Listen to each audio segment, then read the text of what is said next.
Good evening. Welcome on behalf of the Theosophical Society Point Loma. Tonight is the second talk in the series, The Mystical Birth. And this talk is titled The Silent Watcher as Initiator. 2 weeks ago, we talked with you about initiations. We reflected on the 4 sacred moments in the cycle of the year, December 21, March 21, June 21, and September 21. At those sacred moments of the year, initiations take place.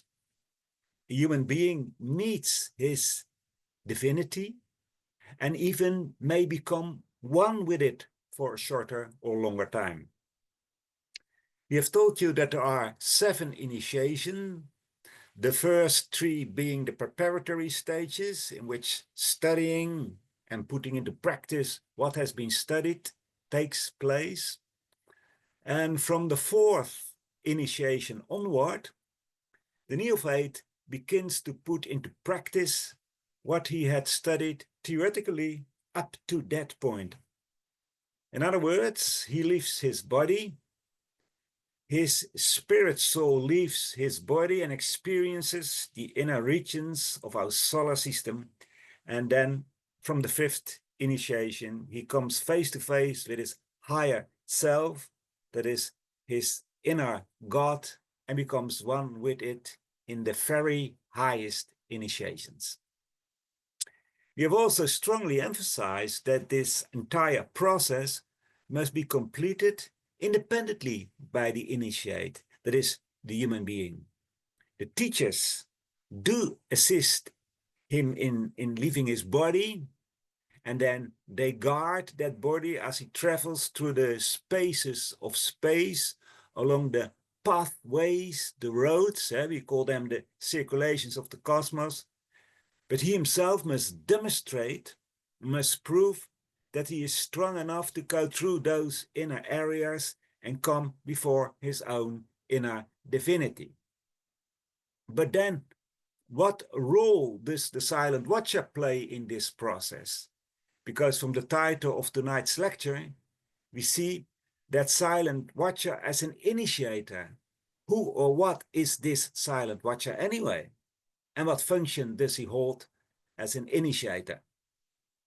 Well, in the first part of this talk, we are going to answer that question, the question who or what is the silent watcher? And then in the second part, we are going to talk about the ever-living-human-Banyan. And this is not a botanical talk. We are not going to talk about the Bengal fig, that tropical tree, but also about the silent watcher. And then in the third part, we are going to talk about Ātma-Vidyā, or self-knowledge, knowing Atman, knowing the self. And after each part, there is a break for 3 minutes in which you can ask your questions. Well, let's start with the first part. Who is the silent watcher?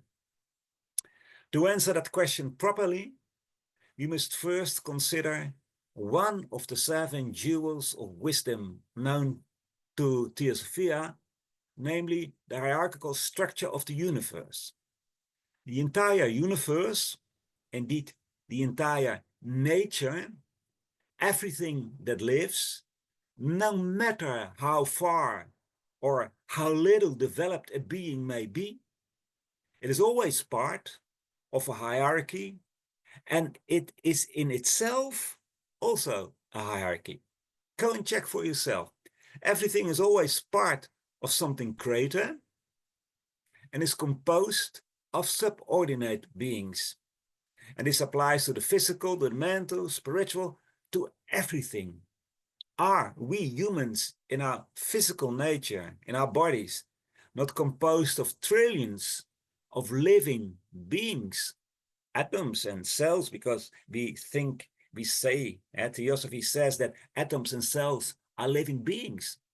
But are we, human beings, not a living building block in the living being planet Earth?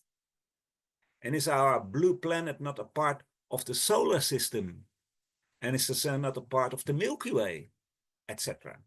So there are countless hierarchies made up of other smaller hierarchies, and they themselves are part of an even larger hierarchy. And note that any hierarchy is first and foremost a unity. The beings who compose it work together as a unit. They belong to each other.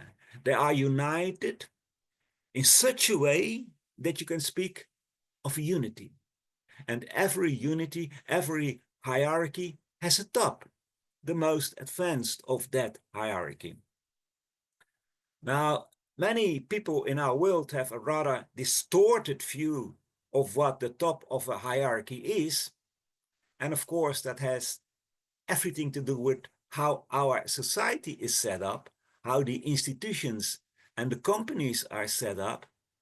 There is usually a race to the top because the top positions are the best paid jobs and give the most prestige and the most power. Hierarchy is often linked to this selfish mentality. In other words, hierarchy has a nasty aftertaste in our world. It is even sometimes used as a swear word. For those who have read Plato's Republic, however, know that a spiritual hierarchy is something quite different. It is often the opposite of what is common in society. According to Plato, precisely those at the top of a country should enjoy the least amount of prosperity. They don't need it either. They are so advanced spiritually that they have little or no interest in earthly goods, in luxury, and in power. These very characteristics make them suitable for leadership. Consequently, they don't aspire to leadership. They take that position, that function, because the totality of which they are the top needs it. The true leader, said Lao Tse, the Chinese sage, the true leader goes after the people so as not to get in their way. And in the 7th volume of the Harry Potter series, we read that Dumbledore, the teacher of Harry Potter, says to Harry, those who are best suited to power are those who never sought it. Those who have leadership thrust upon them and take up the mantle because they must, and find to their own surprise that they wear it well. You are, in other words, a leader out of necessity. You are it because you are the best suited for it. In that light, you have to look at the position of the silent watcher. It is someone who is the most advanced in his hierarchy. Indeed, he is so far developed in the hierarchy whose top he is, that he has nothing more to learn. But there is much more to say about the silent watcher. And we should find that especially in the word compassion. Let me try to explain. Compassion is often understood in a somewhat emotional atmosphere, and thus the meaning degenerates.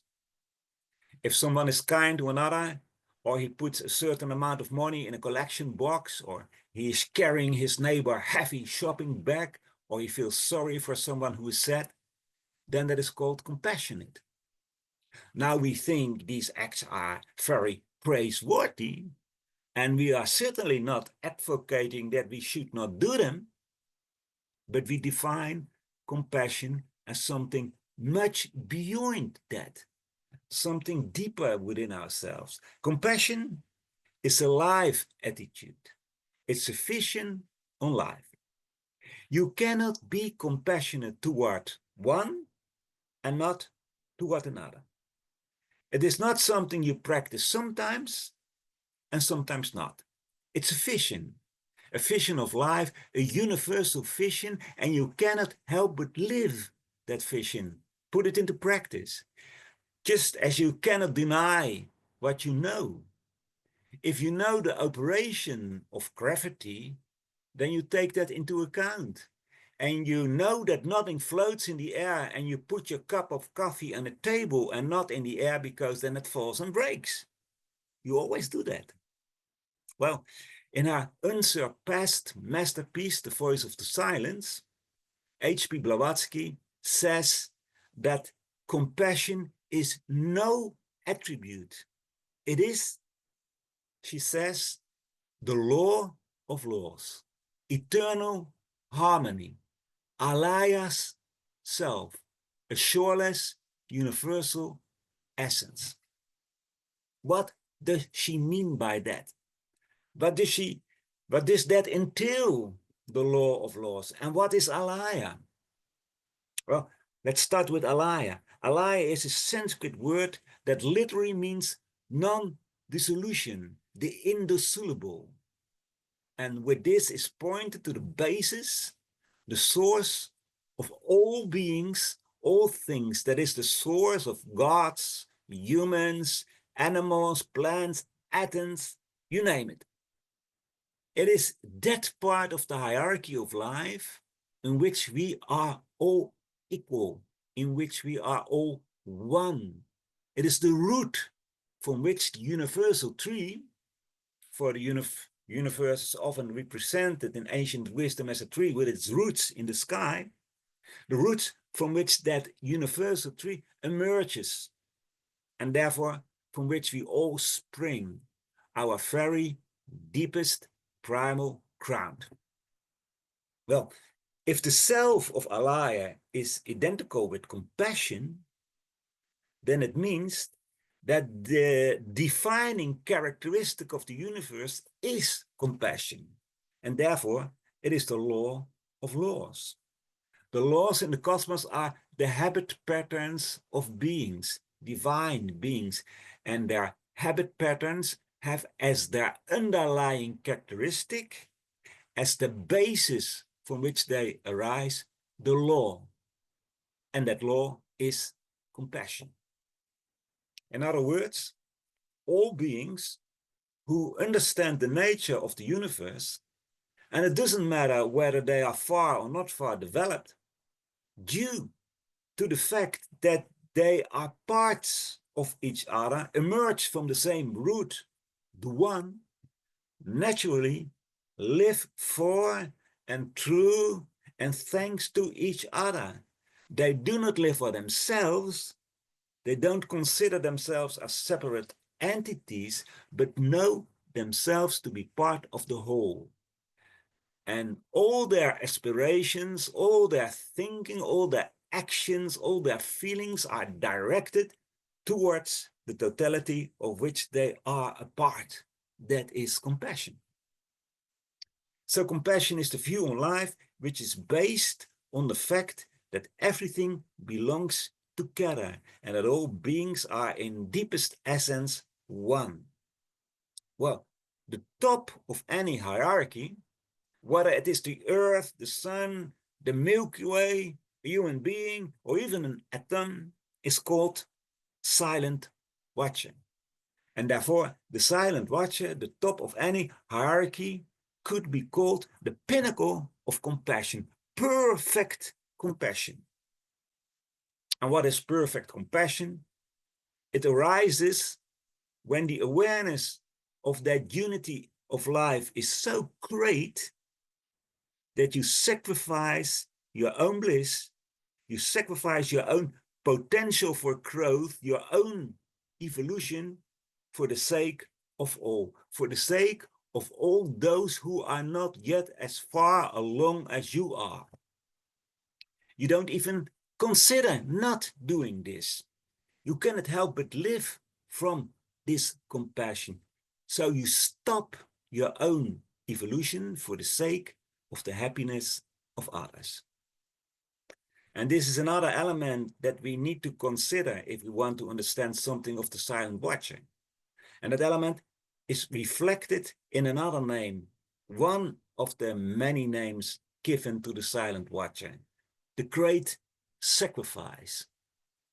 What is meant by that? Well, the silent watcher, as mentioned, is at the top of the hierarchy, But that doesn't mean that he is at the top of the boundless. The boundless has no top and has no bottom. How could the boundless have a top? If it had a top, it was not boundless anymore. In other words, above or beyond the silent watcher stretch infinities of possibility, infinities of growth, of even greater loftiness and bliss, and the silent watcher stands, as it were, on the threshold of those newer worlds, even more lovely than those whose summit he is. It is his right to go there. He has nothing more to learn in his hierarchy, in his world, but he refuses. He sacrificed himself.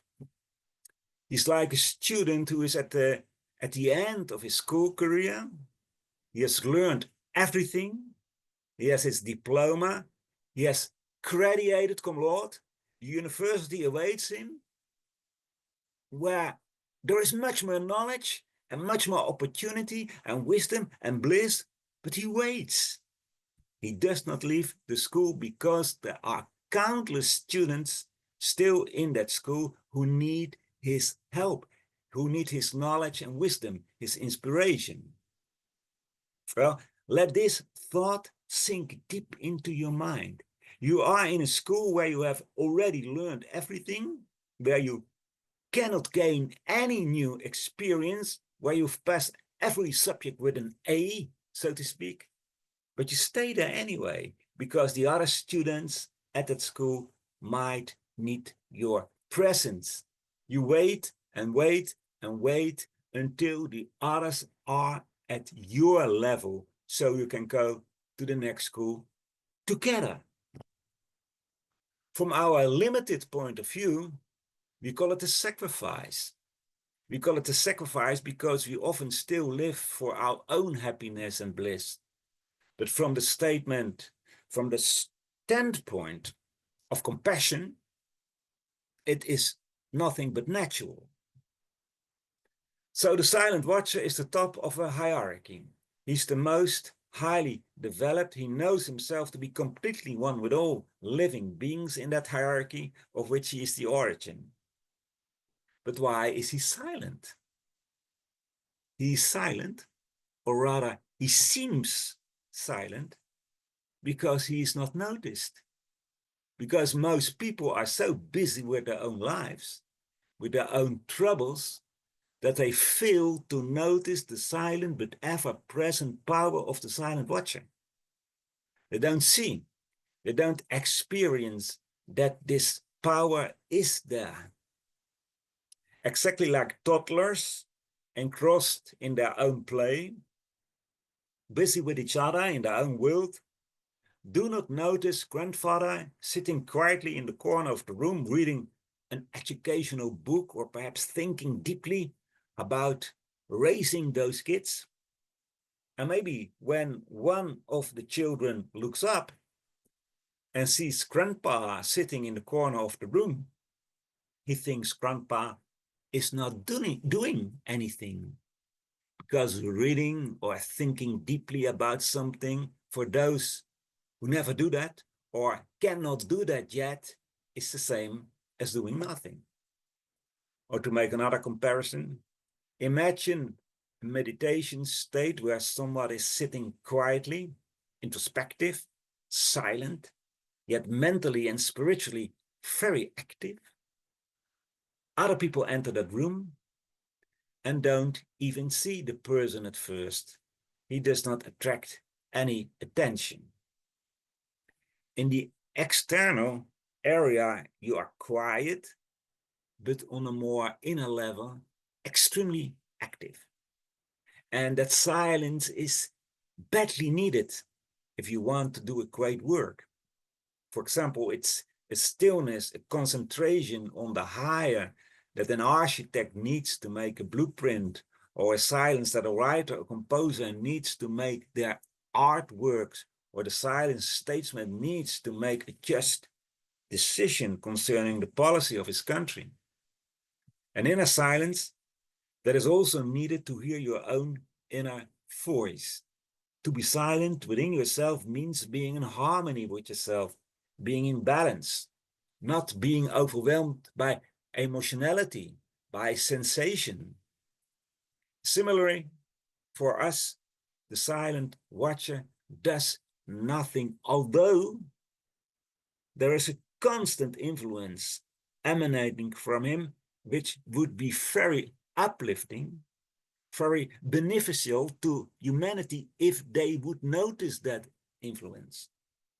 In other words, if they tune into the frequency of the consciousness of the silent watcher, then they can undergo this beneficial influence. But if they set their minds on other things, on the football game or the shows on television or their careers and how to earn more money, then that influence doesn't exist for them. For just as Radio 1 does not exist for you if you have tuned your radio on Radio 2, neither does the influence of the silent watcher exist if you don't open yourself up to that constant compassion that emanates from him. Driven by compassion, the silent watcher will constantly emanate that sphere of influence, of wisdom, of compassion and peace. He remains active until all beings in the hierarchy whose top he is have achieved oneness with their inner divinity. So this so-called silence can be explained because of the difference in consciousness and difference in range of consciousness between the silent watcher on the one hand and the average human being on the other hand. As the extremely short-lived consciousnesses behind the atoms that make up our bodies could contemplate about our human consciousness, about our thoughts and about our ideals, then for those atoms, a human fleeting thought would have an unending duration in which nothing happens. Those atomic creatures had experienced only silence and emptiness. Well, neither is the silent watcher, this wondrous being, silent. We can hear him. We can sense his inspiring influence, but we have to be willing to hear it. More on that after the break. But now first a break of 3 minutes. Ask your questions, and those questions after the break I will try to answer. So see you in 3 minutes. Mariska, are there any questions? Barend, we have 2 questions up until now. And the first question is, how long can the silent watcher wait? Can the silent watcher wait until everyone has arrived? There is a constant influx. Oh, that's a very difficult question, a very profound question. Well, let me answer it this way. At a certain moment, after maybe millions of years, the attraction on the silent watcher to a higher region may be so great that he cannot longer stay at the top of the hierarchy. But he will, out of compassion, of course, have educated, I use this word, maybe a strange word, but he would have educated another being who will take his place on the top of the hierarchy, so that the hierarchy itself will not be lost and will not be without leadership.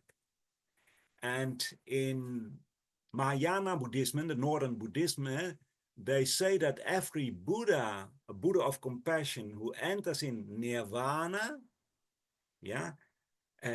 has a bodhisattva, who will take his place in order to function as the top of the hierarchy of a silent watcher, in order to help those who belong to that hierarchy, so that they are not without leadership, so that they are not without inspiration.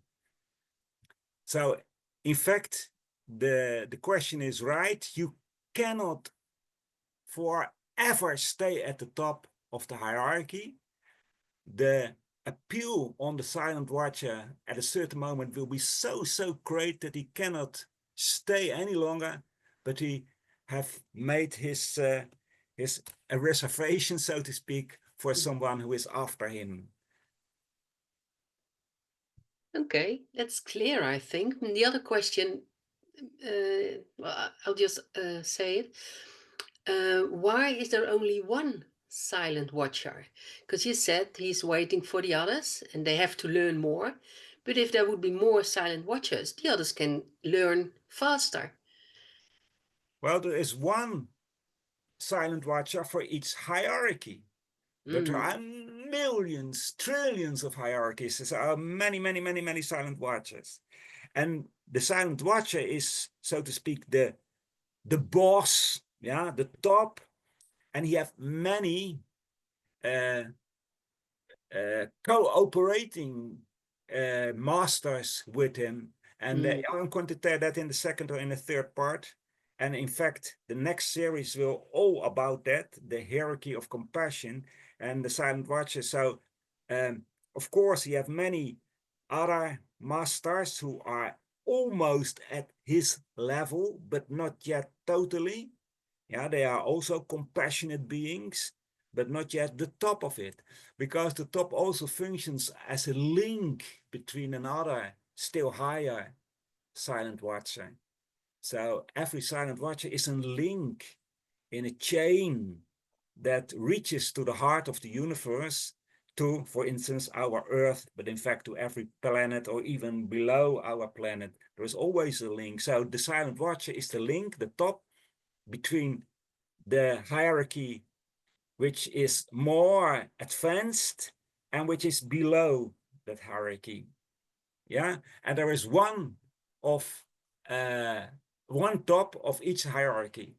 But again, that doesn't mean that he does his work alone. Now he has his servants, so to speak. He has his co-operators, like, you know, in every factory, in every ministry, in a country, there is a president. And of course, the president doesn't work alone. Now he has a lot of ministers and cooperating assistants, etc., etc. Yeah. In the meanwhile, some questions more have entered by email.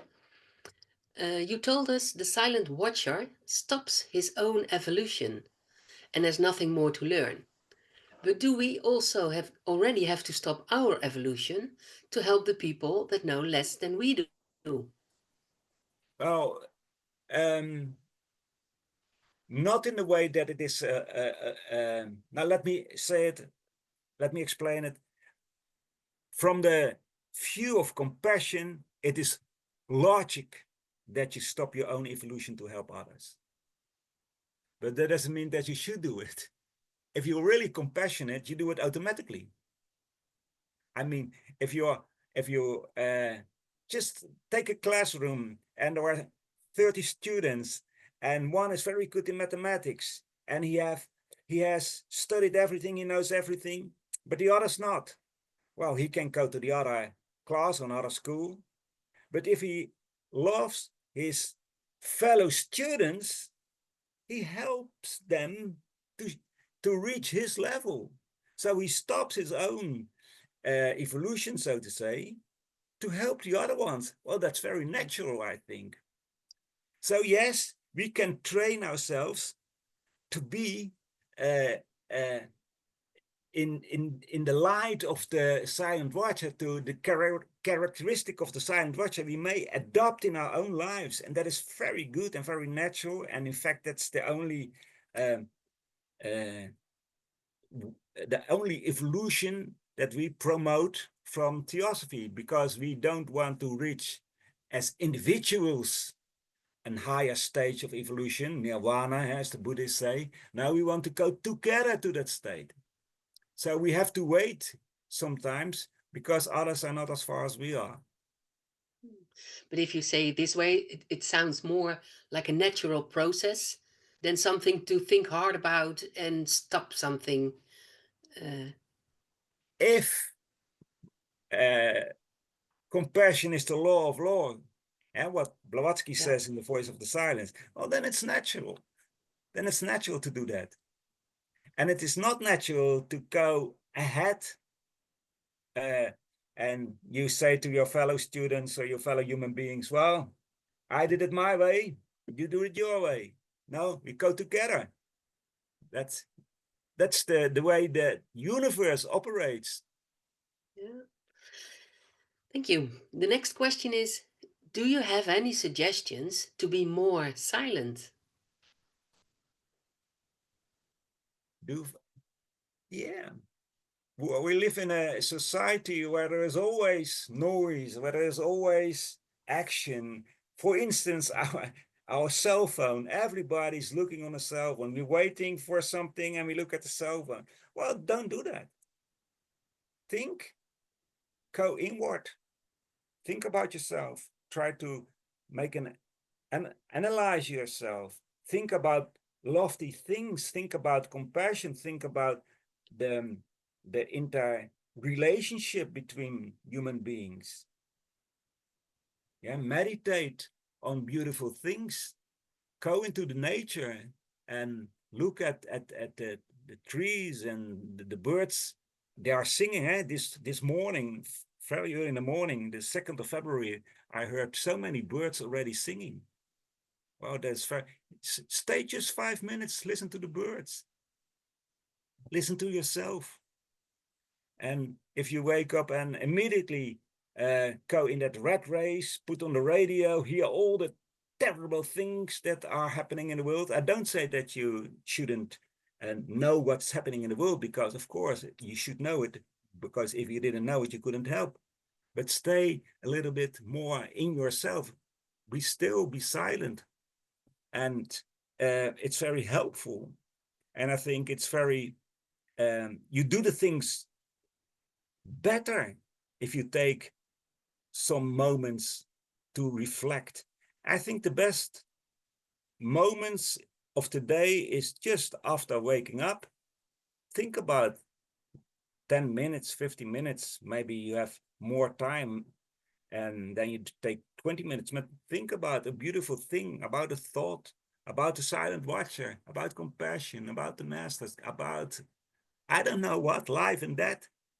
And then after 10, 15 minutes, then you go and do your obligations, your duties. And then before you go to sleep, think of the day. What did I do wrong? What did I do? What was okay? Did I treat that person rightly? Or was I a little bit angry when he said something to me? Think about it. And then improve your thoughts. Well, I think that is a lot of tips already. yeah. Thank you. And the next question, is alaya the same then as the boundless? No. The boundless, you can say nothing of the boundless. Only thing you can say of the boundless, that it is everything. Because every attribute, every characteristic you gave to the boundless means that there is another characteristic that it doesn't have. If you say it is good, then it is not bad. And if you say it is nice, then it is not ugly or something. But the boundless is everything, everything, everything. So you cannot say anything about it. And alaya is the top of a hierarchy. Yeah, this the root, the soil, how to say, the earth of which the tree, if you imagine the universe as a tree, from which the tree emerges, this is alaya. So alaya is in fact everywhere, because the life force of a hierarchy is alaya, and in all levels of a universe of that tree, because a universe is not just the universe that we can perceive with our senses, but there are many layers, invisible for us, but on all those layers of a hierarchy, the life force is what you may call alaya. That is everything. And of course, there is a link, because alaya is, you may say, of a hierarchy, is one of the, the manifestations in boundless space, but it is not space itself, because space has countless universes. Yeah, they come and they go. And the first proposition in Theosophy is the boundlessness. And then the second is the coming and going of universes. Yeah, it may be a universe like our solar system, or it may be a Milky Way, or a cluster of Milky Ways, of galaxies, of a human being, of an atom. It comes and it goes. And the third one is growth and cooperation of all those entities. And in a hierarchy, so if there is a manifestation, the very, very top, the life itself from which all that manifestation emerges, that you can call alaya. And if the self of alaya is compassion, it means that in the hierarchy, yeah, take our solar system as an example, not to make it too big, yeah, that in the solar system, the driving force, the binding force, the cement of that of the solar system, as GDP says, the Bruker says, the love is the cement of the universe, but you may say compassion is the cement of the universe. It's the force that binds everything together. That is compassion. That is alaya. You are compassionate about it. The last two questions. Just one thing. Well, if you the other question was about silence. Well, think about this. Think about compassion or love as the cement of the universe. You may think hours of it. Yeah? Mm. Ponder on it. Let it enter into your mind, and not in a brain thinking, but just if you look at a beautiful picture in a museum, you may look for hours. Well, that mind picture that you can make yourself, look at it, and then it makes life beautiful. Mm. It's a beautiful answer. The last two questions. Does every planet, every star have a silent watcher? Yes. That's an easy one then. So I go to the last one. Does the silent watcher keep in touch of what happens to all the creatures within his hierarchy? Yes, but not in a way that he advises us, but in a way that he creates a kind of atmosphere in which we all live. And in that way, there is a direct contact between every human being and the silent watcher, provided, and this is important, provided that we open ourselves to that influence. Because if we don't tune ourselves into that influence, then we don't hear, don't see, don't perceive anything of the silent watcher. So it's up to us. The teacher is ready, so to speak, but the students, they have to make themselves ready. That means they have to open themselves for those influence of the silent watcher and the masters. So it's a two-way interaction. Yeah. They don't do it for us. It's not like daddy or mommy who will do your work, your homework. Now you have to do it yourself. They will teach you. They will inspire you, but we have to do it ourselves. I'm going to tell that also in the second and third part. Yeah. You can go to the second part now then, Barend. Okay, thank you, Mariska. Thank you. Nice questions. Well, let's see. Well, the doctrine concerning the silent watcher, it's probably the most mysterious and most difficult to fathom. And this is obvious because the silent watcher is located, and I don't mean physically, but in terms of consciousness, in the highest realm of consciousness of our hierarchy. And as mentioned, there are even loftier hierarchies, which also have a silent watcher. But for us, the silent watcher is, as it were, the horizon beyond which we cannot see anything. And the silent watcher is the one, the summit. Now, the great mystery is how from the top of the hierarchy, the whole emerges. The entire differentiated variety of living beings within our hierarchy all find their origin in the one. Actually, there is the question of how the world, beings, humans, animals, plants, yes, everything came into being. In Theosophical literature, that is described as the process of how the one becomes the many. And although you find this expression, how the one becomes the many, in our Theosophical books, the expression is actually incorrect because the one does not become the many. For that would mean that the one is no longer the top of the hierarchy. How then should we imagine it? You could compare it to the sun, emitting rays which reach all corners of the solar system, like to our Earth. But the sun itself does not travel to planet Earth. In the same way, the one emanates radiations, rays from itself, but it does not descend itself.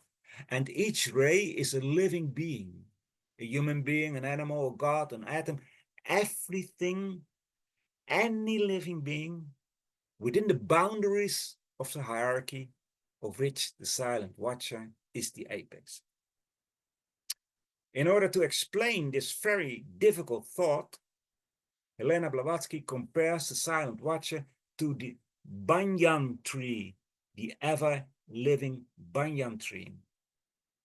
This tree can grow tremendously because branches develop from the parent trunk, as of course is the case with every tree, but from these branches, aerial roots arise, that reach to the ground, take root, and thus become an independent tree, which nevertheless remains part of the mother tree.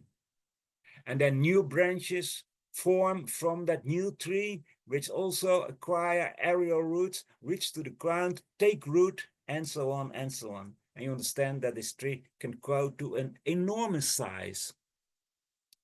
This banyan tree is a wonderful symbol of how the one becomes the many, how the life force is transmitted from the source at the roots of the tree to other, less developed beings who, although they are independent beings, still remain part of the whole, that is, of the whole hierarchy. You certainly should not see the process of emanation as if the top of a hierarchy creates the beings subordinate to him, in the sense that he makes them out of nothing, as is presented in Christian dogmatics. That is totally impossible from the point of view of Theosophy. Every being is essentially boundless and therefore can never come into existence in the absolute sense of the word. What takes place is that the silent watcher creates a sphere out of itself, just as every being has a sphere around it.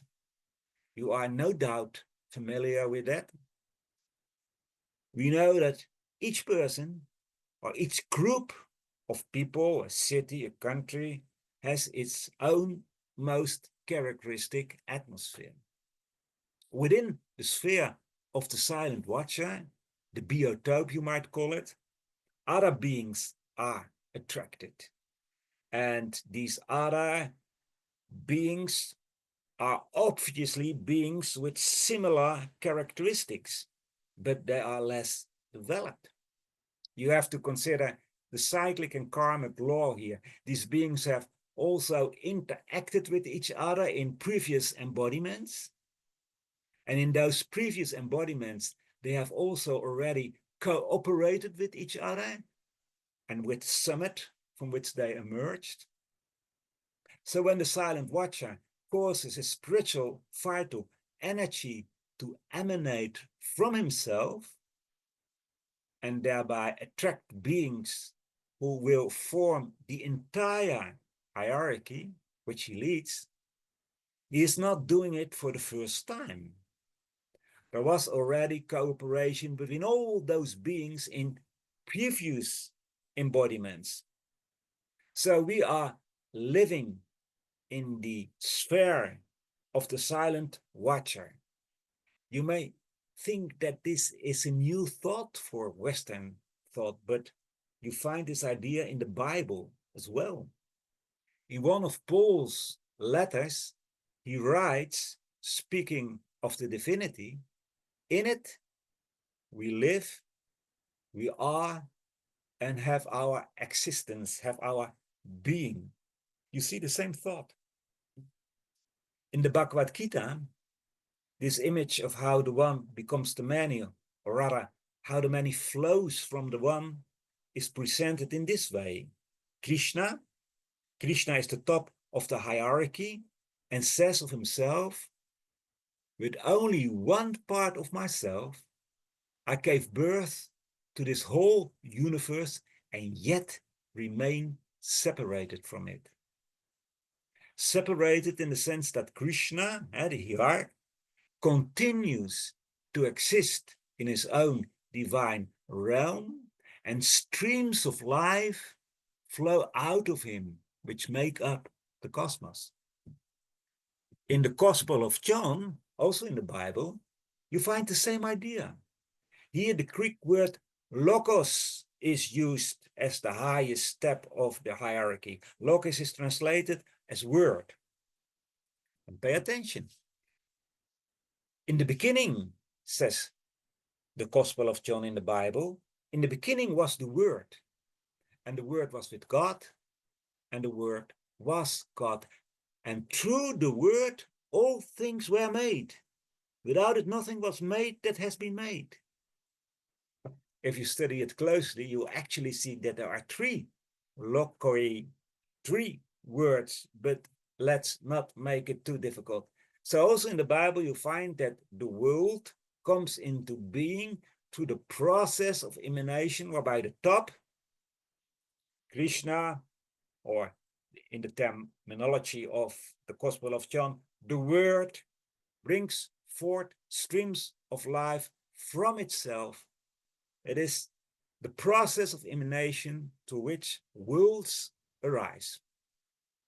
But that process of emanation implies that everything that has flowed from the one also carries within itself the characteristic of the summit, of the one, just as the chestnut carries within it the characteristic of the whole chestnut tree, or just as the sofa subtree of the banyan has the same characteristic as the mother tree. In other words, the divine is present in everything. And therefore we read in the Bhagavad Gita, Krishna, the top of the hierarchy, says, infinite are my divine emanations. When something is noble, is good, excellent and mighty, know that it is a product of portions of my power. And somewhere else in the Bhagavad Gita, Krishna says, I am Atman. I am Atman. I am Atman. I am the self. My seat is in the heart of every being. In the Upanishads, the sacred esoteric works of ancient India, much is written about Atman. It is said that if you have found Atman, you also have knowledge of the whole universe. The bliss of knowing Atman, the self, cannot be compared to anything we know. In part 3 of this talk, we will talk more about Atman and about Ātma-Vidyā, knowing Atman.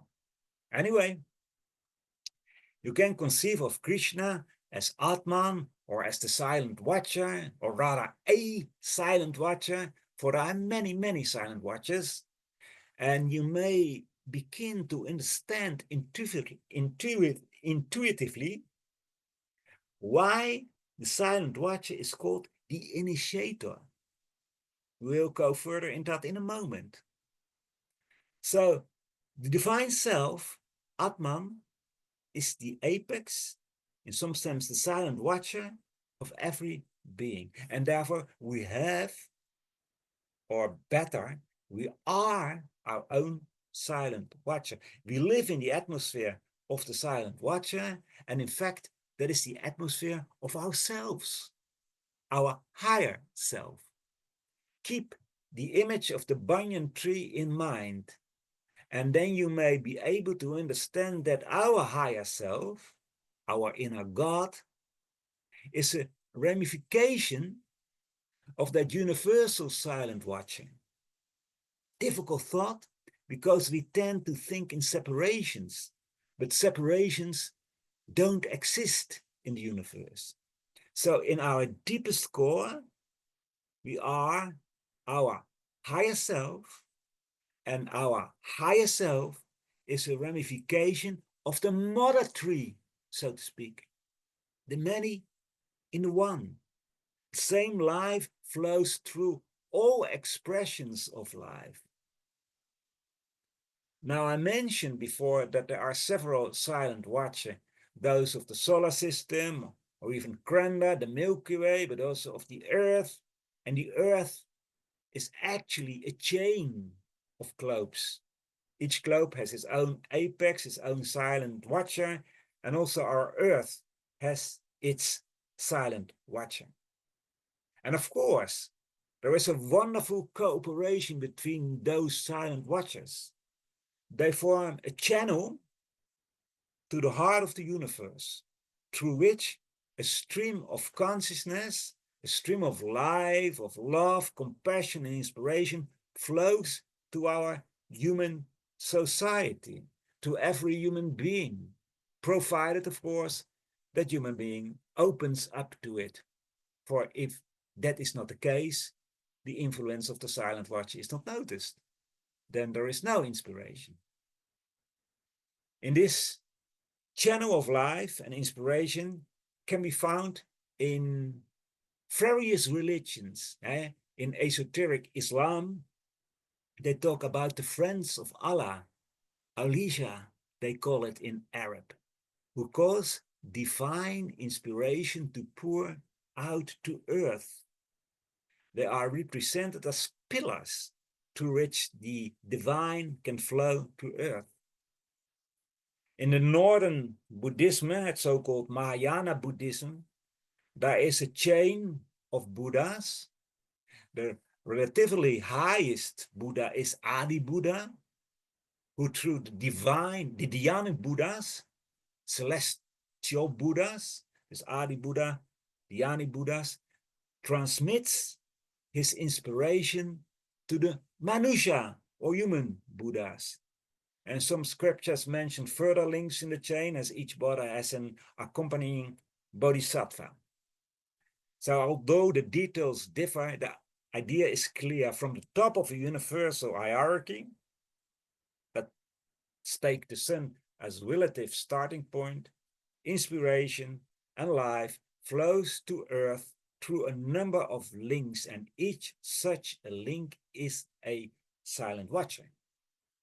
So the silent watcher of the earth is a link in a chain that reaches to the heart of the sun.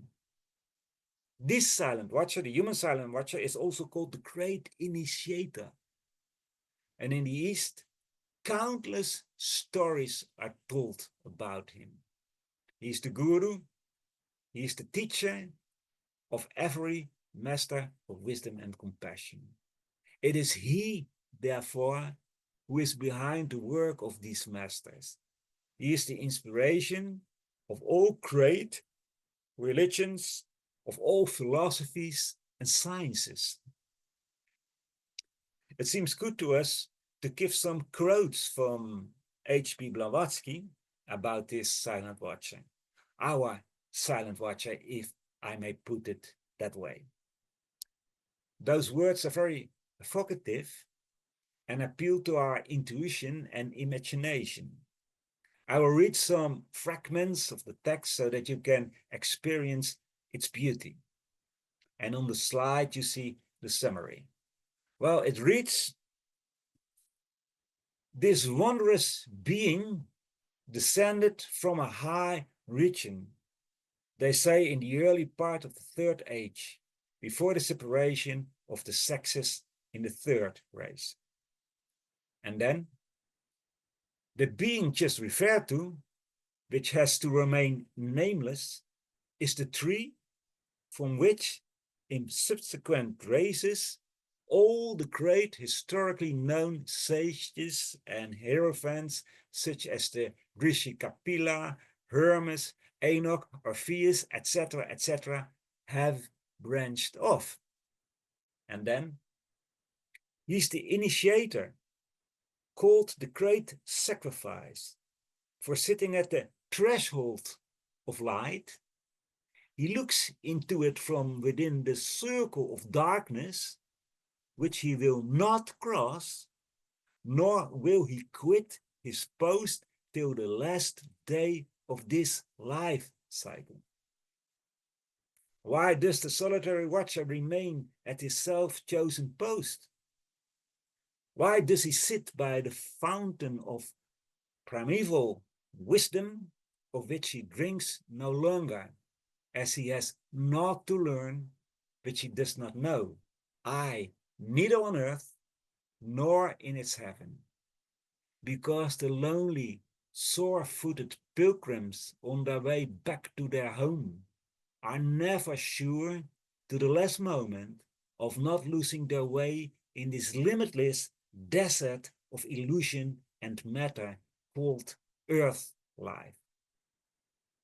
Because he would fain show the way to that region of freedom and light, from which he is a voluntary exile himself, to every prisoner who has succeeded in liberating himself from the bonds of flesh and illusion, because in short, he has sacrificed himself for the sake of mankind, though but a few elect may profit by the great sacrifice.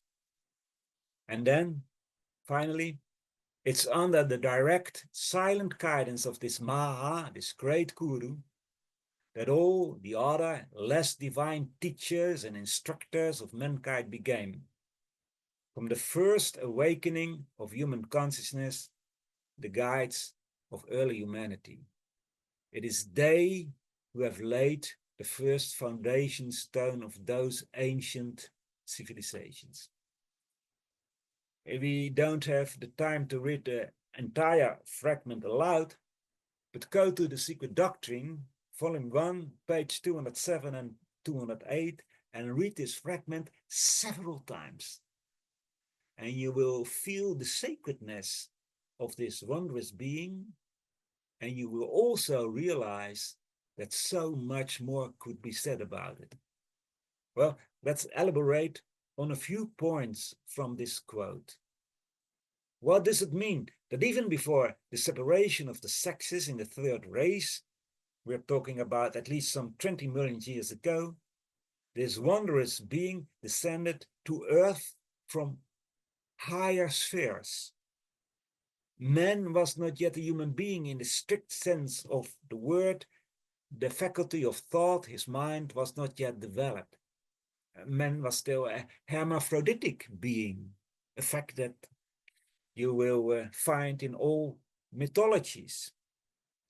Either before the actual struggle, if we may so use this word, because even before the struggle of man began, before his self-conscious pilgrimage, his self-guided evolution, even then, the silent watcher was already at his post and was already inspiring wherever that was possible.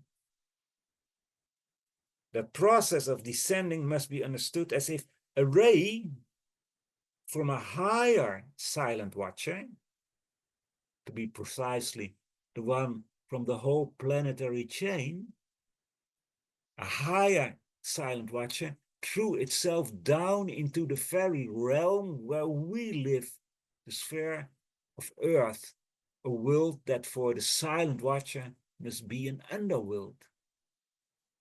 That he sacrificed himself, I tried to explain before, having no more to learn, he still remains in these earthly spheres, which for him must be nothing but a hell, and he did so for those who come after him, so that he can help and support them, show them the way. He's called the great Initiator. That is, in all initiations, when the initiate comes to know the spiritual truth, he actually also becomes one with this living human fig tree, the Banyan. After the break, we will discuss this in more detail. But there's another mystery in this quote from H.P. Blavatsky. Why only a chosen few can benefit from this wondrous being? If he is the deepest primal crown of all humanity, then how it is that merely a few can benefit from the sacrifice? The answer is that you can only help those who want to be helped. That's why it says that the silent watcher would show the way to that realm of freedom and light to every prisoner, and we human beings living in the earth are those prisoners, to every prisoner who has succeeded in liberating himself from the bonds of flesh and illusion. And of course, he would also like to show the way to all those who have not yet succeeded in freeing themselves from the bonds of flesh and illusion. But he can only help when humans begin to free themselves from the bonds of illusion. Even the silent watcher cannot be more than a signpost. He cannot walk the path for us. Each one must do it himself. And of course, he can, and it says so, inspire people to walk the path independently. Let me illustrate with an example closer to us.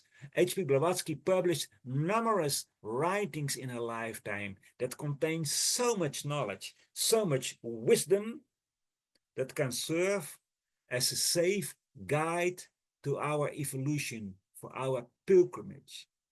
And yet, very few people benefit from them.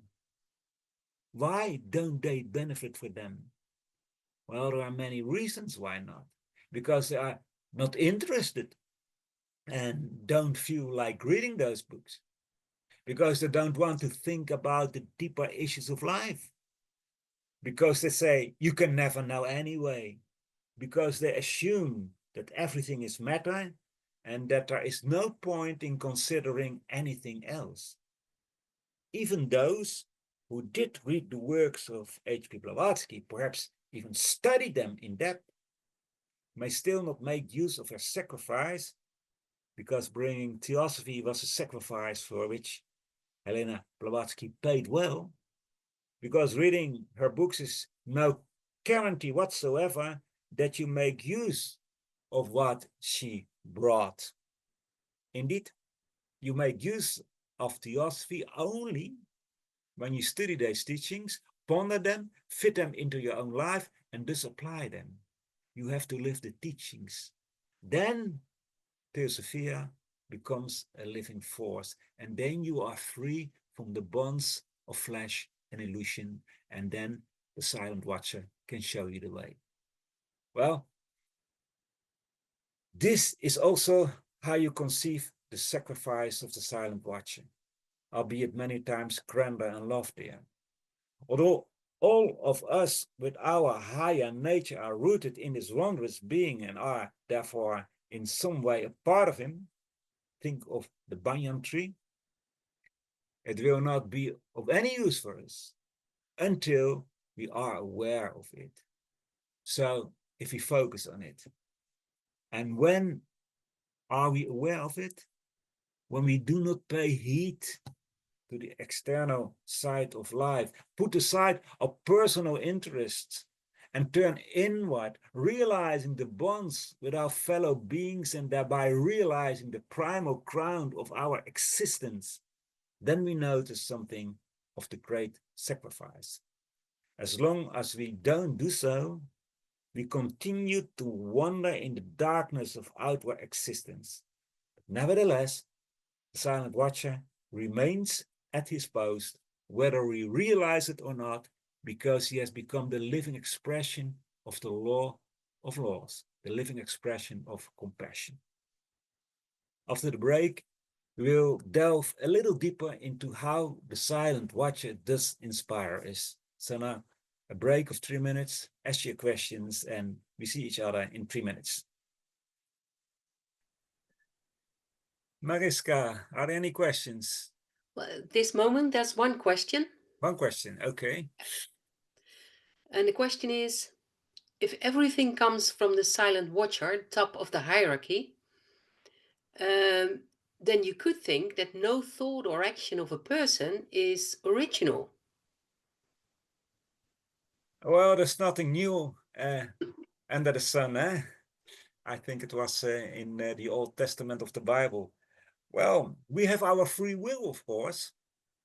So you may also say that everything is new in a way that we, from our pure individual standpoint, elaborate on thoughts or give shape to certain thoughts.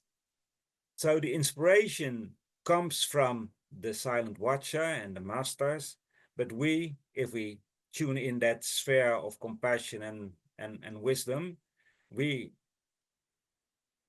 can form that inspiration on our own pure individual way, because no two beings are the same, because if they were the same, there were not two beings but one.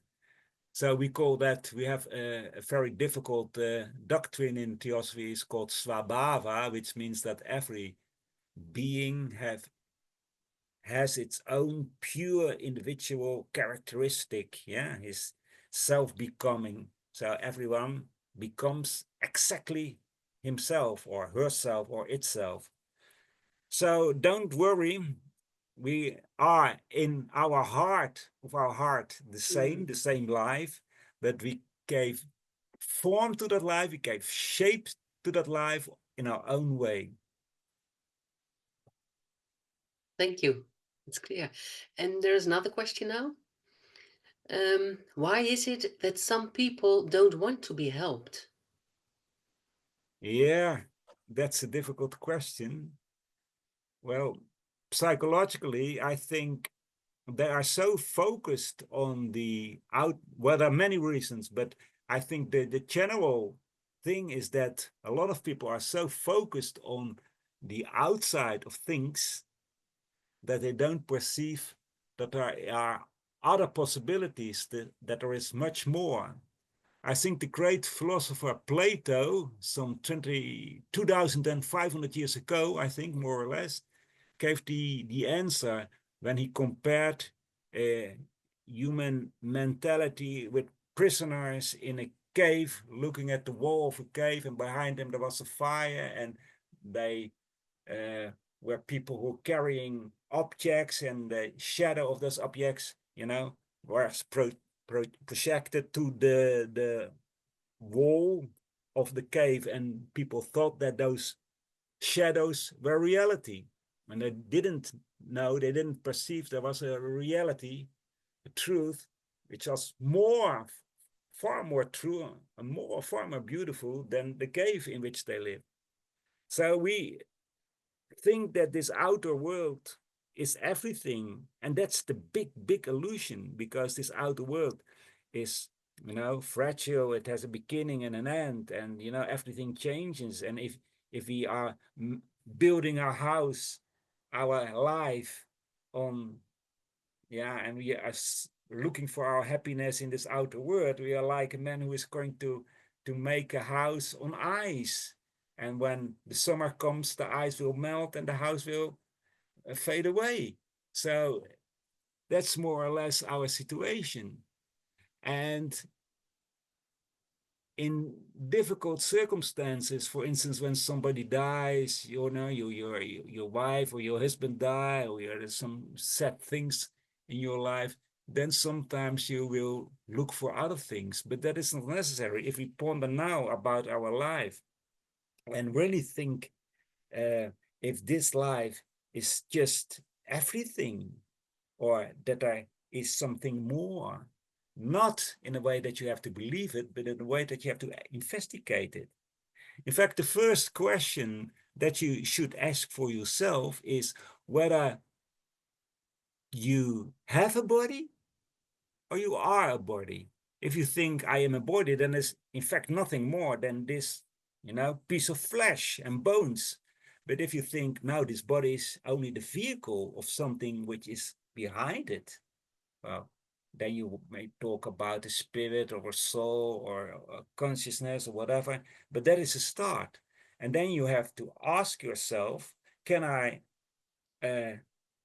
recognize those ideas, for instance, Theosophy gives in my own life? Is it logic? Yeah. Does it answer the questions of life I have? And that is an investigation you have to do, and that will take time. It's not just one key we can give you when you open the door. Now you have to think about it, ponder about it.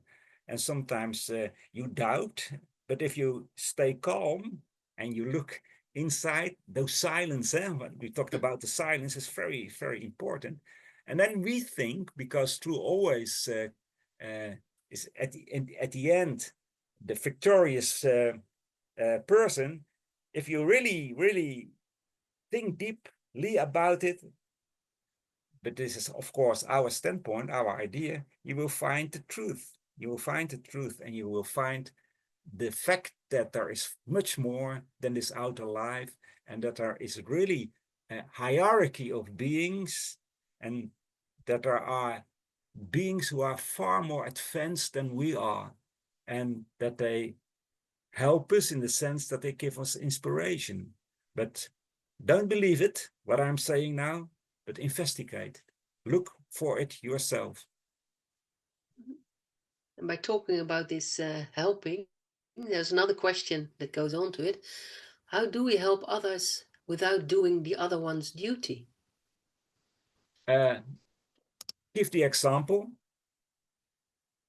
give the inspiration, and if those persons have an open mind, tell them about Theosophy, tell them why your life is on another level from the moment you know Theosophy.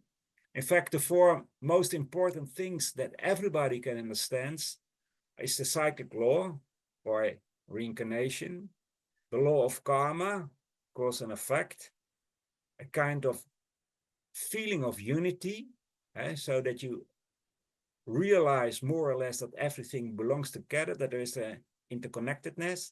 And the fourth one is a kind of solidarity, or compassion.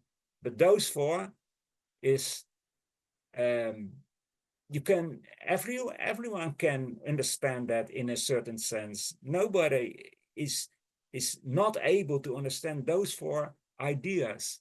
And those four ideas, if they were better known and people apply them in their lives, our earth would change completely.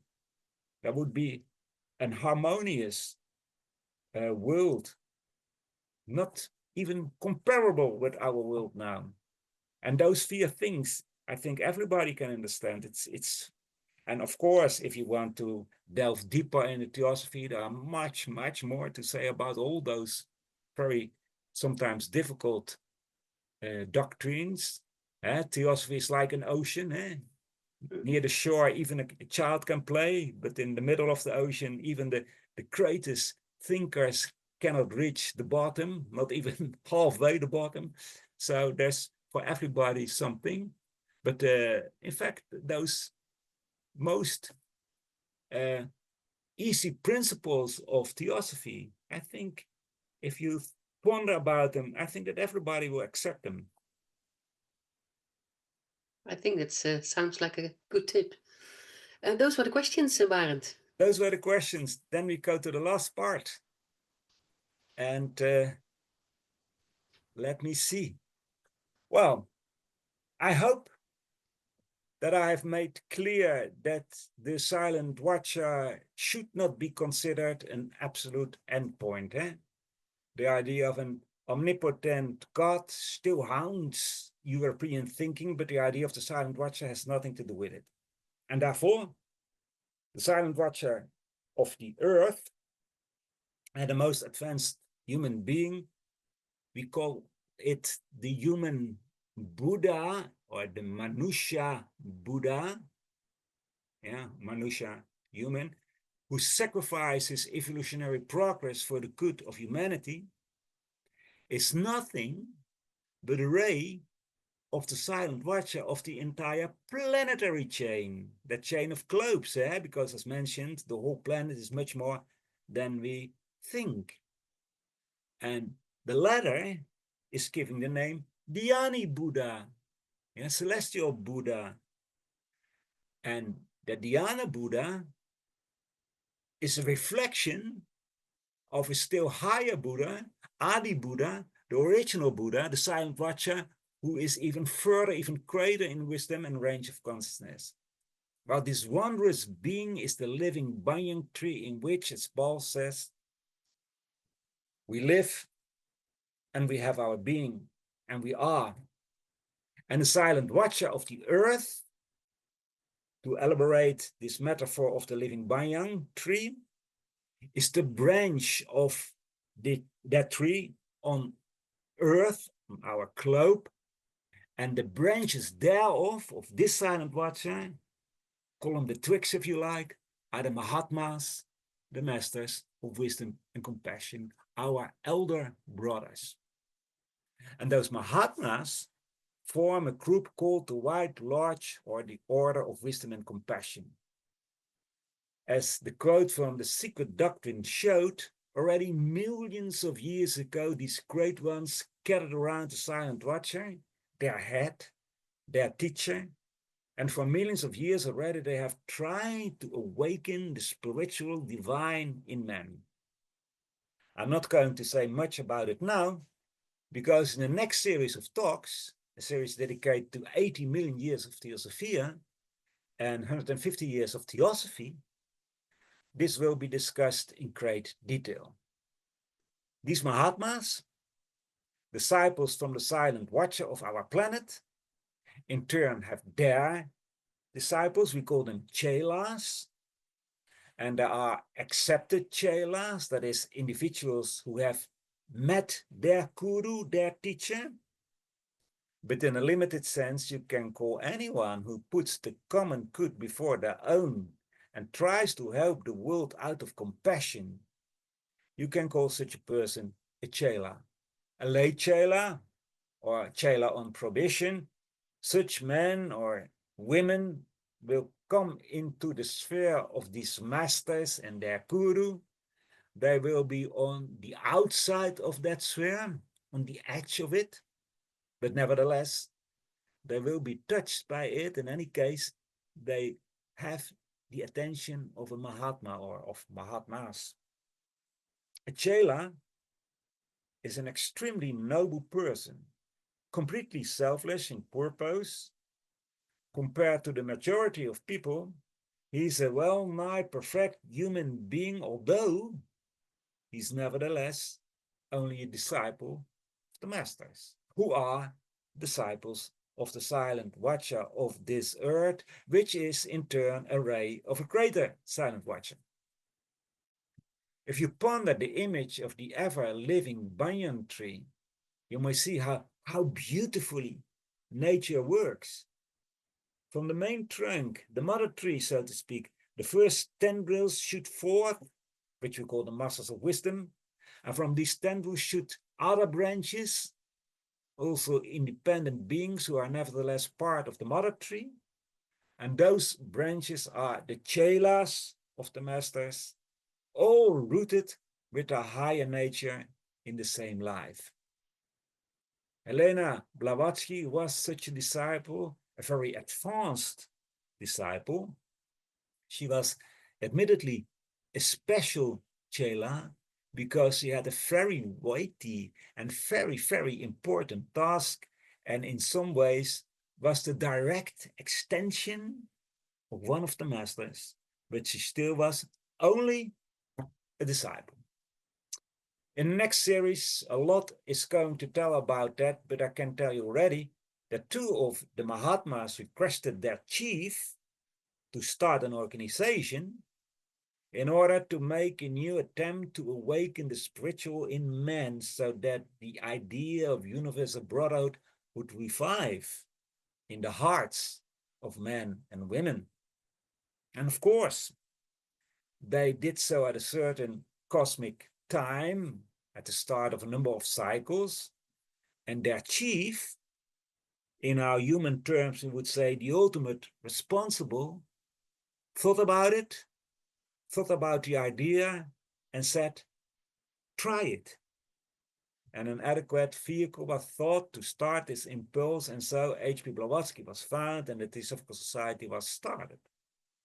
As a result, among tens of thousands of other things, we can now give this lecture and tell something about the silent watcher, because there has been a flow of esoteric information, esoteric knowledge given to the world that is really unprecedented.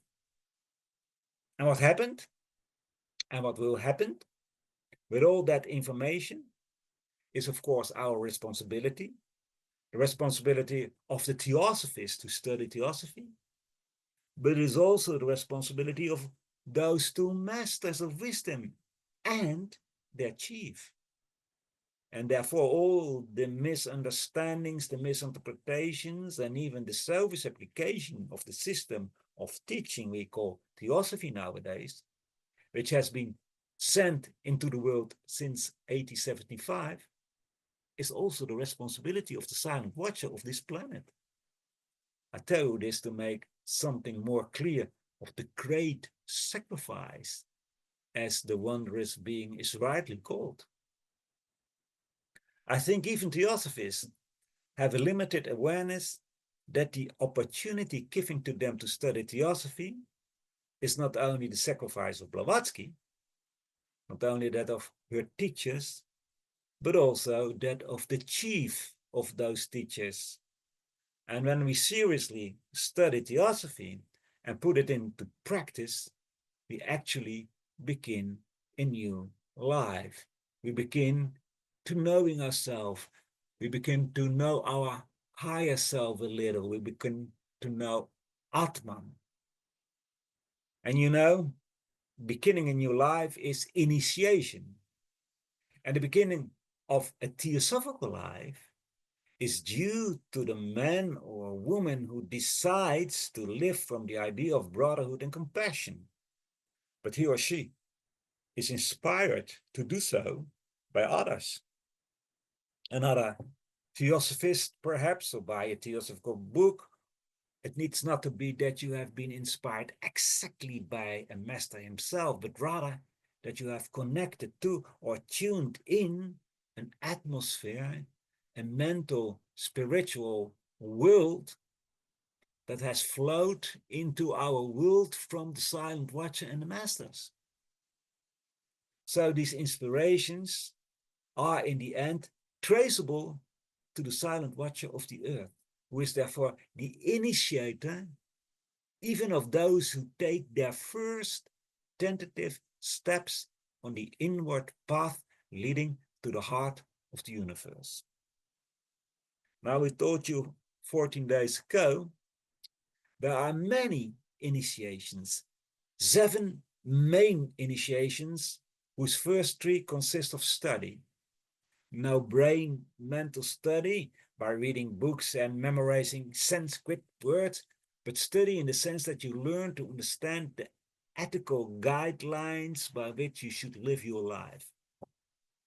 So even we, as absolute beginners in the study of esoteric philosophy, as sincere human beings trying to follow in the footsteps of Helena Blavatsky, if we try to live as we know a chela should live, then we will be those new twigs, still fragile and tender, of the banyan tree.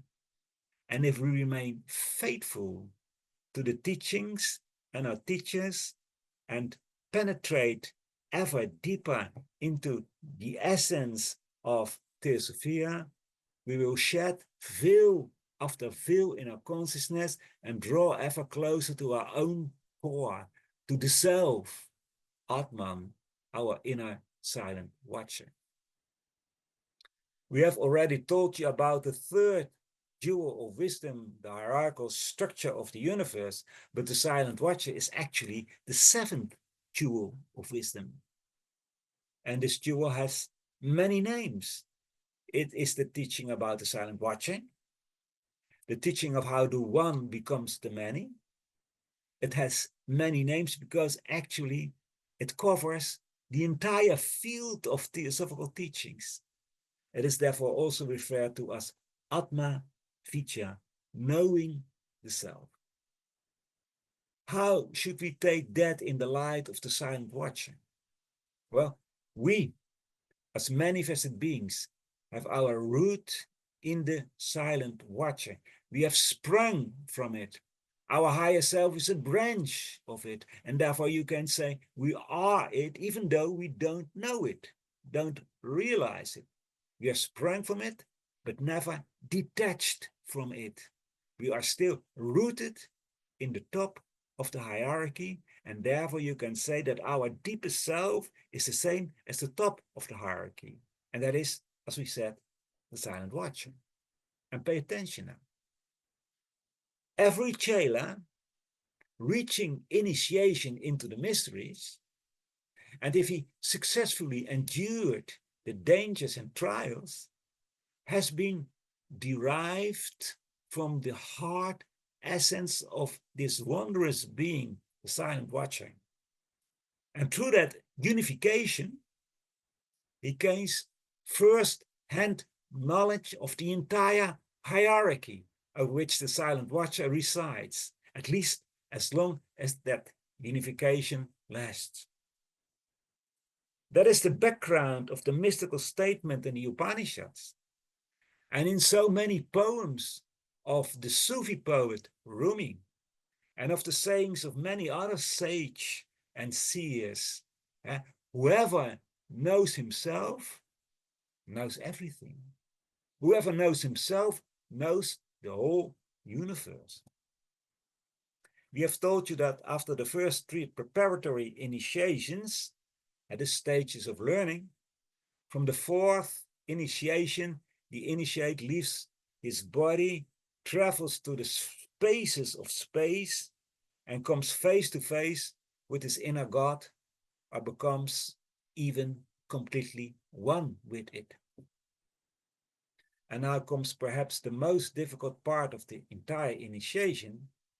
It is precisely because the initiators leave the neophyte alone, he thereby, depending on the degree of initiations, fully sees, perceives, or recognizes, or becomes his own inner divinity. Now, how is it, you say, that the initiators leave him so that he may come to know himself? The answer lies in the trial that every initiate must overcome. And that trial consists in proving that he is cut from the same wood as that with which he wants to become one.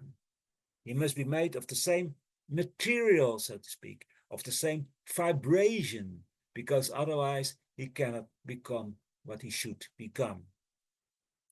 If you learn to swim, at some point you will just have to jump into the water and show that you have learned how to propel yourself in the water. The swimming instructor cannot help or save you. You will have to do it yourself. You know, in the Bible, we find at least two places where it's clear that the initiate has to do it himself, and that therefore the God in him withdraws. We find the first clue in the Lord's Prayer, which Christians so often recite and know by heart, Our Father, etc. Is there not the curious phrase there? Lead us not into temptation. Would Christians really think that their God, their loving Father, deliberately place his children in a state of temptation, a state of trial? That would be very curious. Yes, that would be cruel. We cannot believe that. The real idea is this: lead us not when we are in a state of trial, because otherwise we will never become strong. Otherwise, we will never become equal to our inner God. Let us do it ourselves, that we may become strong. An even clearer picture, at least clearer for those who understand esoteric language, is the suffering moment of the neophyte who hangs on the cross in the symbolism of the Gospels.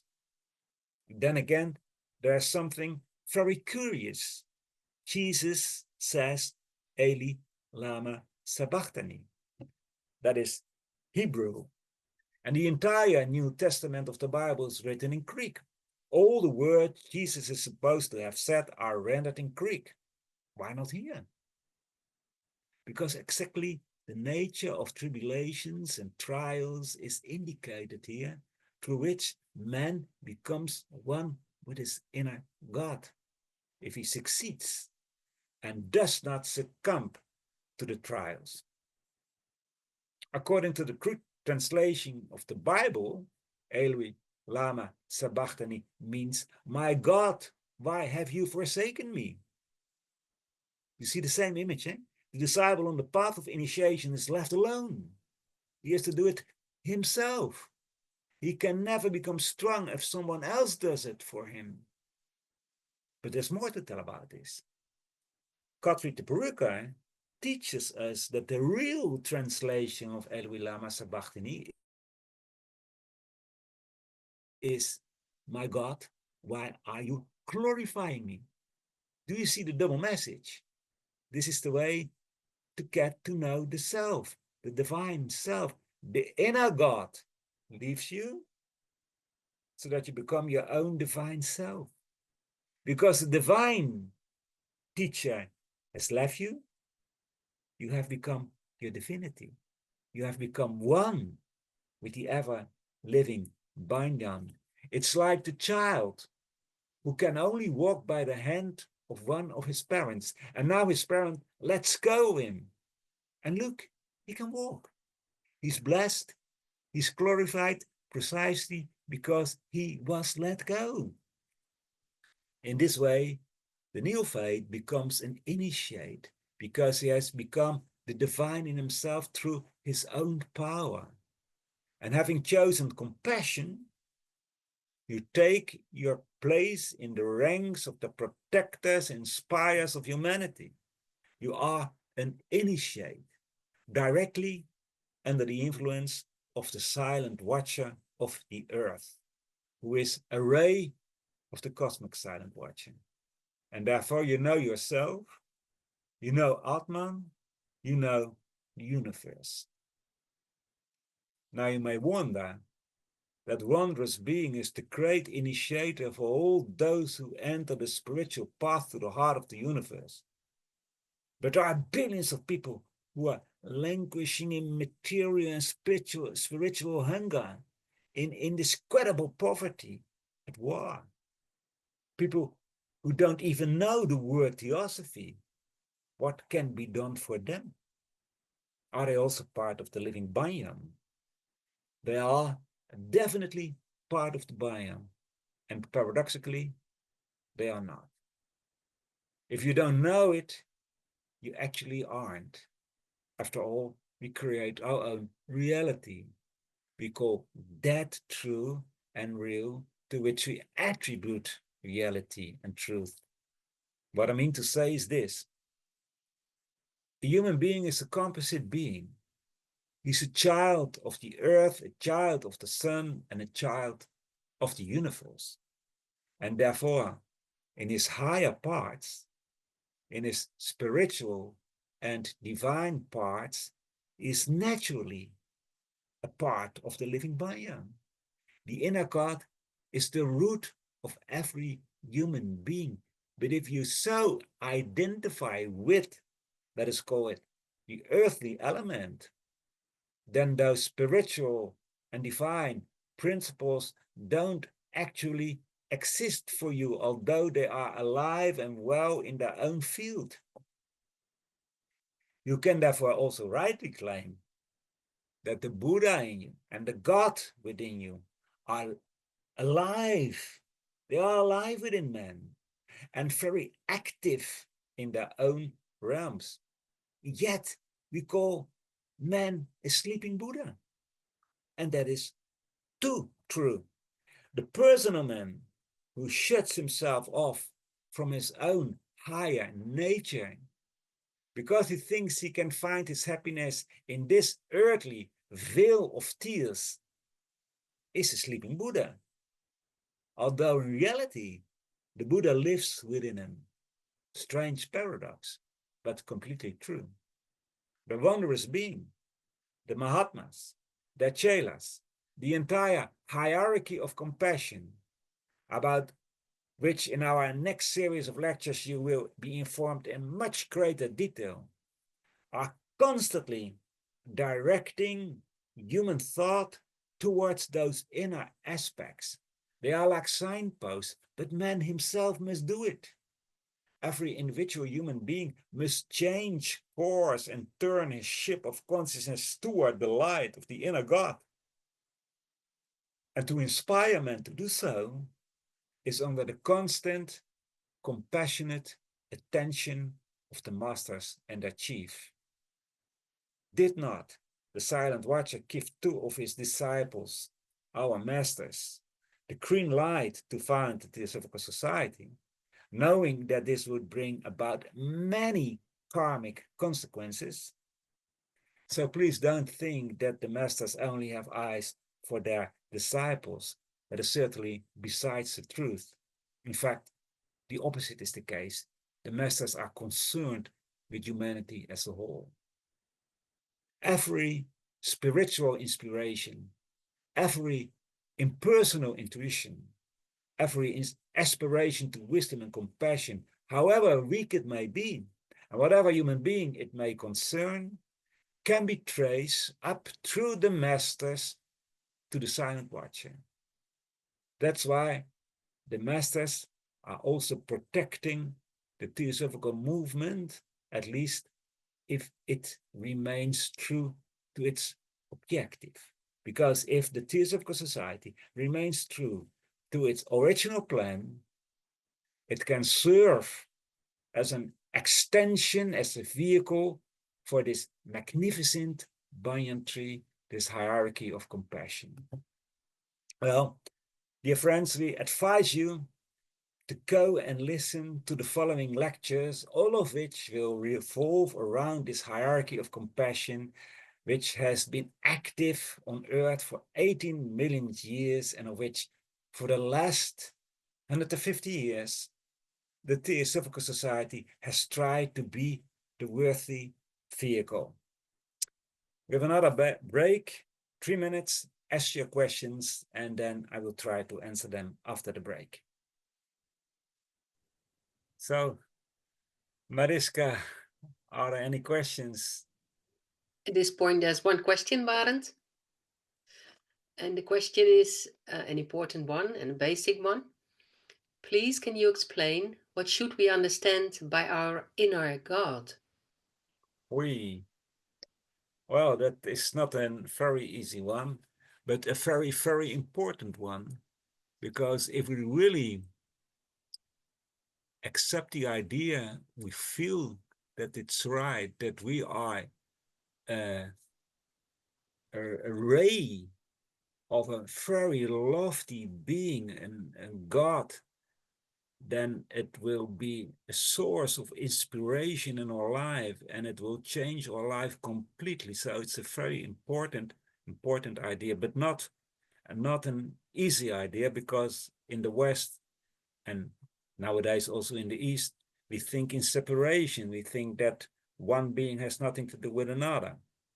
Well, in fact, a human being is a stream of consciousness in which there are various, we call them monads, beings in a certain grade, in certain state of development. So in that stream of consciousness that we are, there is a living Buddha, there is a living God, there is a real, you may call it a super human being, the higher human being. There is an animal consciousness in us. And those monads work so closely, so together, that they are a unit. Yeah, they work as were it one being, as were it one entity. So that ray of consciousness that has its origin in our inner God, and in fact it has its origin in the boundless self, because our inner God has also an inner God, is the source of all the noble and the good and the beautiful things and the compassionate things in our life.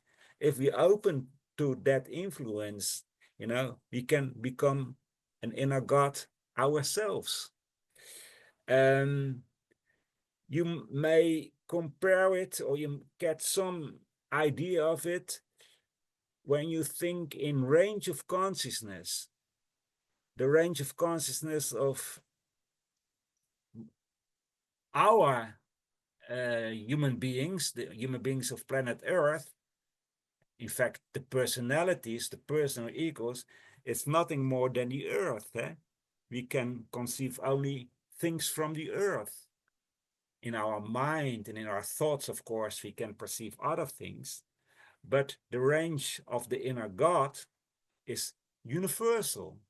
You know, he can experience everything in the universe, and don't think just of the physical universe, but all the layers of the universe. He is at home in all those layers. And of course, it is very difficult for us to imagine that, because if we could imagine it, we were that inner God. It is very difficult for an animal, it's impossible for an animal to perceive a human thought, because, you know, he has not the capacity to think yet. He has it, but it is latent. So we have all those godly, divine aspects within us, but still dormant, and they're not active. We can activate them, because being a child of the inner God, we have all the possibilities in ourselves of that inner God, and we can translate, so to speak, those divine attributes at our human level.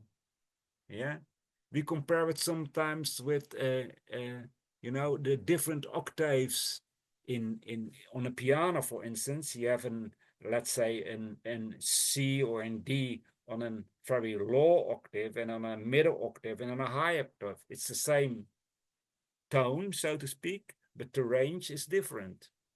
So we can, if we open to ourselves, feel something, experience something of the God within us. And if we feel, experience something, it is what we call inspiration. And inspiration is when you feel the oneness, the unity of all that is. It's very rare at this moment in our evolution. It will grow within us. But for instance, when you are in nature, or you listen to very beautiful music, or at night you look at the stars and you lose yourself, so to speak. That means you lose your personal self, and you know, you feel the greatness of everything. You feel one with everything. Well, that is a kind of reflection of the inner God. And we can learn to always be more aware of the influence of the inner God by focusing our consciousness on the whole. So make a picture of universal brotherhood, make a picture, a mind picture of the interconnectedness of all beings, focus on that, and then the influence of the inner God will become stronger and stronger and stronger. And so, as said, in fact, every initiation is a step nearer, so to speak, not literally, of course, is a step nearer to the inner God. You feel more the power, the inspiration of the inner God. And from the fourth initiation, you really will encounter your inner God face to face. And in the sixth and seventh initiation, you will be one with that inner God. So you are all knowing the universe.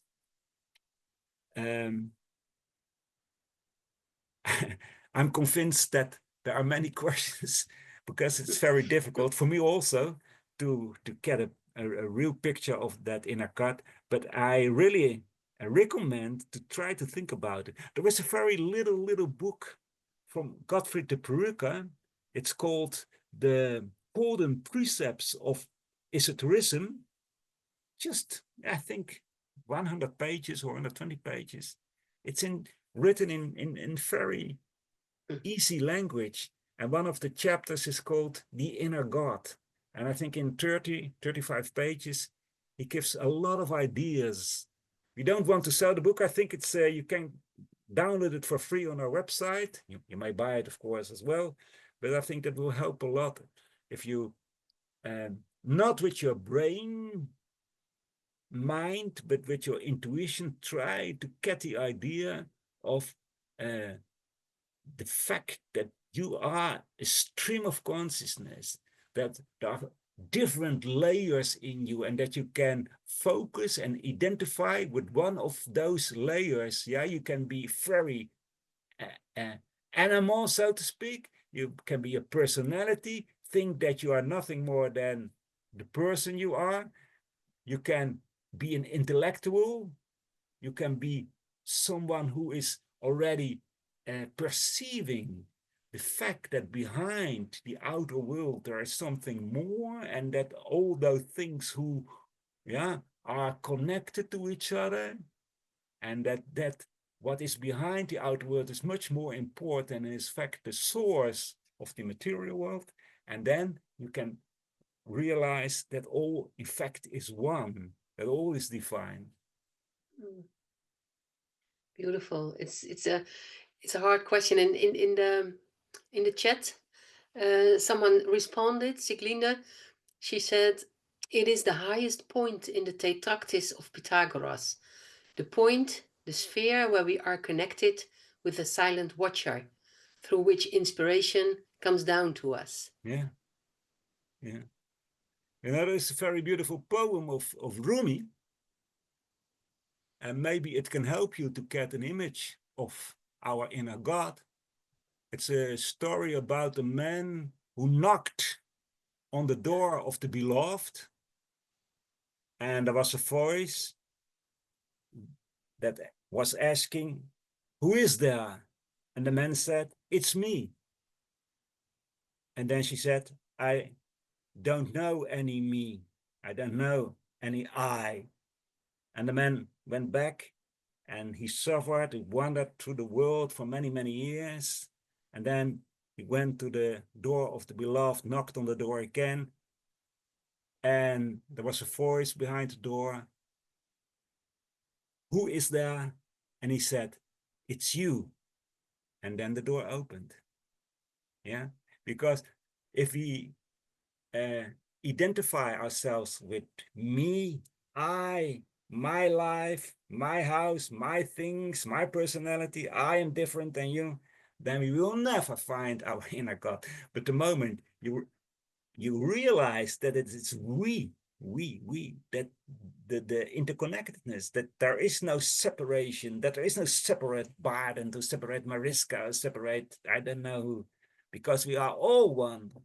We are all rays of the same sun. And if you knock on the door of the beloved, of the inner God, and the beloved asks you, "Who is that?" and you say, "It's we, the all, it's you. It's not me, it's you." well, then you have realized a little bit what is the inner God. So me,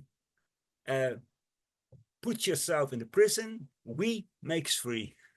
Yeah, beautiful. That's another question. If it's true that you can in fact say that the hierarchy of compassion goes a lot further back than the 18 million years we sometimes think. Oh yeah, of course, because our planet is also a living being, has also a former life, and will have a next life. So, the a life of a planet is for about more than 4 billions of years. So it's a lot of years considered from our human standpoint. But in the former life, that's billions of years ago, there was also a hierarchy of compassion, of course. And in fact, the gods or the demigods belonging to the hierarchy of compassion were in other, we call them manvantras, in other lives of the planet Earth, human beings. Yeah. So in the next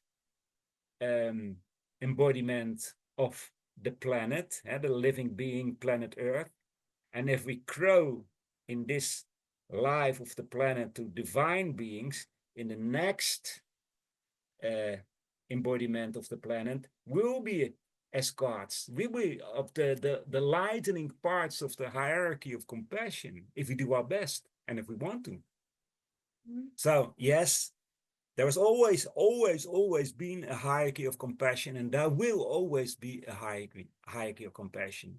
So for us, at some point there is an horizon. We cannot look beyond that because, we are limited beings. So for me, at some point it ends, but I know that beyond that point, there is another hierarchy. There's always more boundlessness. Yeah. Mm-hmm. I think because the last email we got is not really a question, but something that someone got out of your lecture. And he says, what I get out of it is that if I approach all my fellow humans and understand that they have all great potentials in them, see them as fellow travelers, life after life after life. That's the image he got out of your lecture. Yeah. And concentrate on that. Make that image a living force in your life, and you will always treat everybody kindly, compassionate, softly, with respect, etc. And that's the only way to evolve, to develop ourselves together to a new stage, to a new higher stage. Yeah. Well, that was the last comment, Barend. No questions anymore. Okay, well, beautiful questions. Thank you. Thank you. I hope to see you next week in our study, because those who participate in the study know that it's very interesting, very, how to say, inspirational, because everybody gives his opinions. So next week, I already looking forward to it, because as I said before, the subject is highlighted from different angels and the understanding grows. So you are very welcome at the study. Check our website and leave your address so we can mail you the Zoom link, and you will see some literature that we selected from our Theosophical teachers, from the Peruka and H.P. Blavatsky. So you have a good foundation to study with us about the Silent Watcher. In 2 weeks, so February 16, we will begin a new series.